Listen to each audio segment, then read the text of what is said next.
All right, this 2021, we're back on, I think this is video number 2. So I'm taking the pressures and temperatures, the dash temperatures. We're taking the superheat and subcooling. You can see I'm connected right there with the temperature sensor there and the temperature. Oh, I'm disconnected. You see that yellow flashing down there? That tells me I don't have a good connection. Okay, let's get somewhere else. Well, I can't get after the internal heat exchanger right there. So I'm gonna have to take the temperature right here. So that's the liquid line coming out of the condenser. And let's get back to this. So right now we're traveling at 38 degrees Fahrenheit out of the dash on this one. So it's coming out at 38 degrees. Outside ambient temperature is 72 degrees. If we get over to looking at our pressures, we've been saying rock steady, 29, 30, within 1 psi over 4 minutes. 4th minute, 5th, 6th minute, 7th, going into the 8th minute. Barely a 1 degree and really steady. There's no oscillations on and off. There's no compressor cutting in and out. Of course, this is a variable displacement compressor, and it does have a clutch. If we look at the high side, it's staying all around 150, down to 130, 137 is the lowest, 150 up there. We're coming back up to 140. Pretty steady. Huge condenser. Dual air conditioning.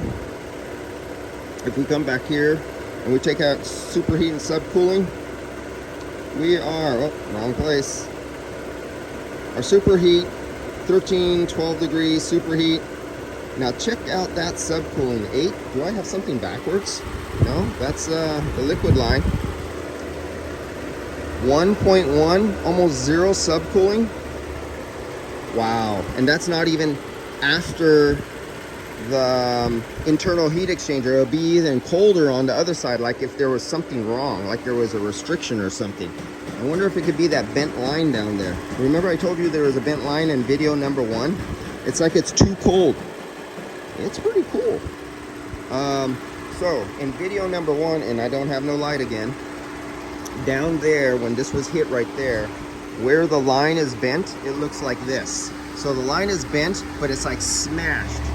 So normally the line would be like this, but because this was in an accident, the aluminum line has this like little kink in it like that.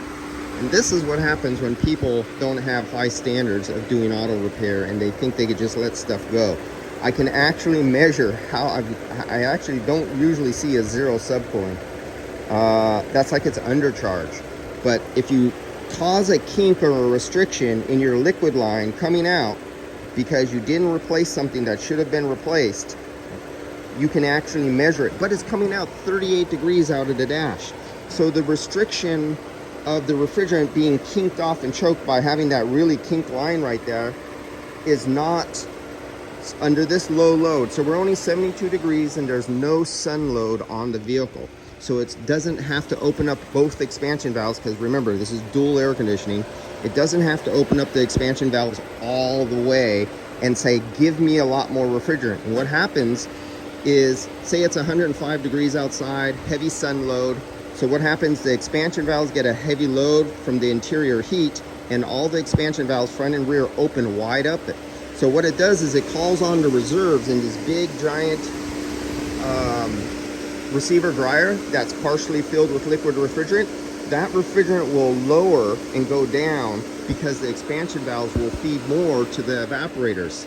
But we have this super bad restriction here that is really cooling the line, which I can measure. See, if you didn't know, because they have this covered up, you'd go, why do I have, now nobody would know this because remember, people don't read and measure superheat or subcooling.